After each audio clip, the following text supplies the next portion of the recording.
akan mengaktifkan lagi, kita akan menggalakkan lagi kegiatan unit produksi sekolah. Nah, Bapak Ibu, yang akan kita sampaikan itu harus diperhatikan bahwa kegiatan unit produksi sekolah itu, Bapak Ibu, ini akan terintegrasi dengan mata pelajaran, terintegrasi dengan kegiatan belajar mengajar anak, terutama untuk pelaksanaan metode pembelajaran project based order. Di awal kita sudah sampaikan ada 2 project yang akan dilaksanakan ke anak-anak, yaitu project based learning dan yang kedua adalah project based order. Nah, untuk di project based learning itu dilaksanakan di kelasnya masing-masing sesuai dengan waktunya masing-masing. Tetapi untuk project based order kita akan berkolaborasi dengan unit produksi sekolah. Contoh Bapak Ibu, kalau misalkan sekolah kita mengadakan kegiatan luar biasa dan memerlukan misalnya ada jamuan konsumsi, maka ketika kita memerlukan konsumsi itu, kita akan menyampaikan pesanan kita, order kita kepada bagian UP. Nanti UP akan mengkondisikan, akan mendistribusikan dengan konsentrasi keahlian yang terkait dengan pengadaan jamuan tersebut, misalnya dengan APHP. Nah, oleh karena itu Bapak Ibu, ketika adanya pesanan seperti inilah APHP melaksanakan order tidak langsung dari pemesan, tetapi ordernya langsung dari bagian UP. Yang akan dilibatkan adalah anak-anak Bapak Ibu. Karena yang dilibatkan anak-anak, maka di sana terjalin atau terlaksana pembelajaran yang tadi, project based order. Begitu pula dengan ketika Pak Idan mau servis motor misalnya. Nah, berarti ada kaitannya dengan UP, tidak langsung dengan jurusan sepeda motor. Bapak Ibu, kegiatan UP kita tidak bisa dilaksanakan secara murni untuk mencari tambahan unit produksi untuk mencari tambahan. Kenapa tidak bisa seperti itu? Alasannya Bapak Ibu, sekarang itu sudah ada aturan ketika sekolah ingin mencari, menambah penghasilan dan sebagainya, maka sekolah harus memiliki status sebagai sekolah BLUD, Badan Layanan Usaha Daerah. Nah, ketika sekolah sudah memiliki status BLUD, maka sekolah diizinkan untuk melaksanakan wirausaha, unit produksi dengan mencari penghasilan dan keuntungan yang sebesar-besarnya. Sekolah yang belum memiliki status BLUD, walaupun memiliki unit produksi, maka kita harus berhati-hati ketika menggunakan aset negara dalam kegiatan mencari tambahan penghasilan. Dan untuk sekolah yang seperti itu, Bapak Ibu, itu tidak diizinkan. Tidak diizinkan menggunakan aset pemerintah untuk mencari keuntungan sendiri, Bapak Ibu. Oleh karena itu, maka kegiatan UP kita diintegrasikan dengan kegiatan pembelajaran melalui kegiatan project based order. Siapa tahu ke depan kita sudah paham pola sistemnya, maka ketika kita sudah bisa mencapai status BLUD, kita sudah berjalan normal, tidak usah belajar lagi, mencoba-coba lagi seperti itu. Sehingga Bapak Ibu, dengan adanya pelaksanaan UP sekolah ini, tolong bantu Bapak Ibu, tolong dukung. Jadi ketika Bapak Ibu ada kepentingan untuk menggunakan jasa layanan yang ada di sekolah, yang memang ini pun berhak oleh Bapak Ibu juga, tetapi mari kita dukung program ini. Walaupun biasanya kalau nyervis sepeda motor teh di ala gratisanana gitu, seperti itu.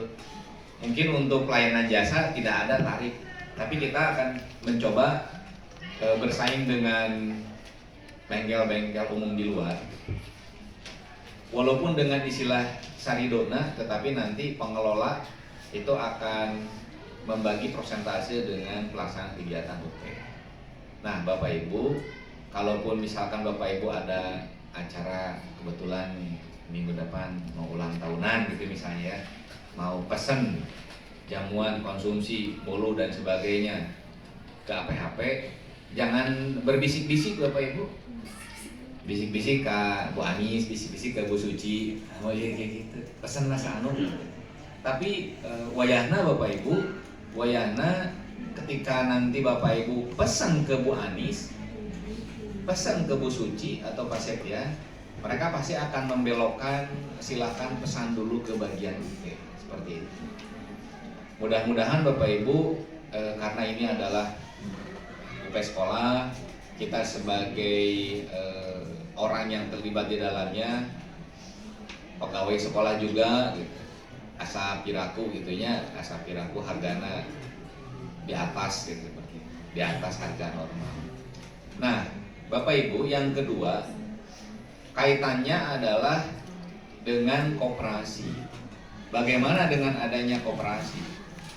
Bapak Ibu, untuk di bidang yang dikerjakan antara UP dengan koperasi, kita akan batasi untuk pelaksanaan UP adalah untuk mengkoordinir segala kegiatan yang berasal dari konsentrasi keahlian, baik itu APHP, TKJ, perkantoran maupun TSM.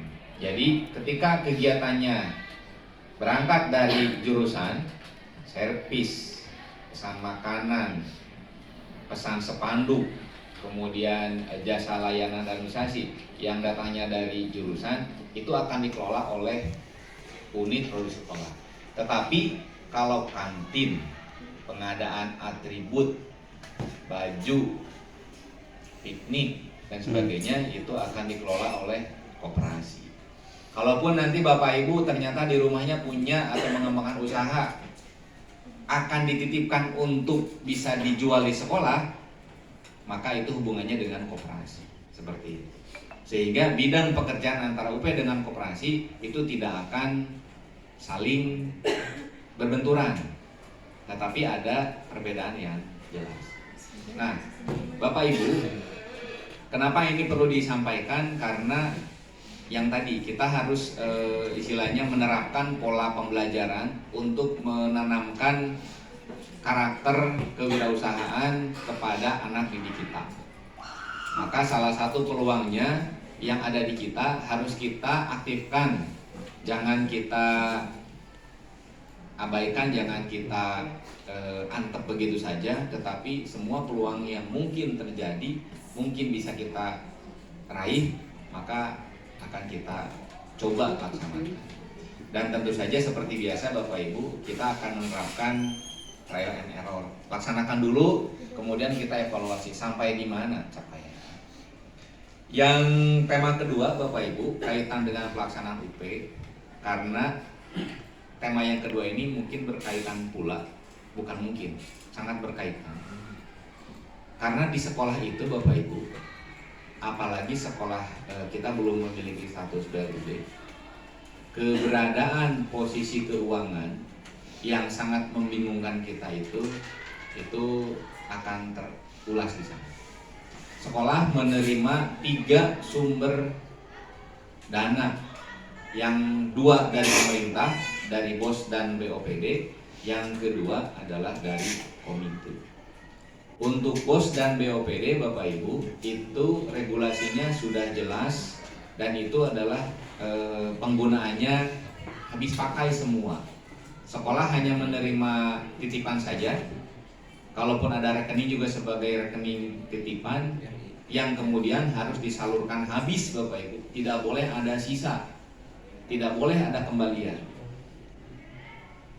Kalau sampai tersisa atau ada kembalian yang disimpan di sekolah, maka itu akan menjadi temuan kenapa sekolah sampai memiliki uang. Karena semuanya sudah jelas, apapun sudah jelas. Adapun tentang keuangan komite, Bapak Ibu, keuangan komite pun itu sifatnya hanya titipan dari komite yang penggunaannya itu harus sama, Bapak Ibu. Harus habis pakai semuanya. Jangan sampai ada sisa atau ada pengembalian. Satu-satunya yang boleh memiliki kas, Bapak Ibu, di sekolah itu bukan sekolah, tetapi koperasi. Jadi satu-satunya apa ya, kalau disebut lembaga, saya lembaga dalam lembaga gitu. Bagian dari sekolah yang diizinkan memiliki kas itu hanya koperasi saja. Dan di koperasi pun posisi kas yang dimiliki pun itu harus logis, Bapak Ibu, terkait dengan simpanan wajib, sukarela, pokok dan sebagainya. Kemudian harus logis dengan bidang usaha yang dilaksanakan oleh koperasi. Kalau ternyata terdapat penggelembungan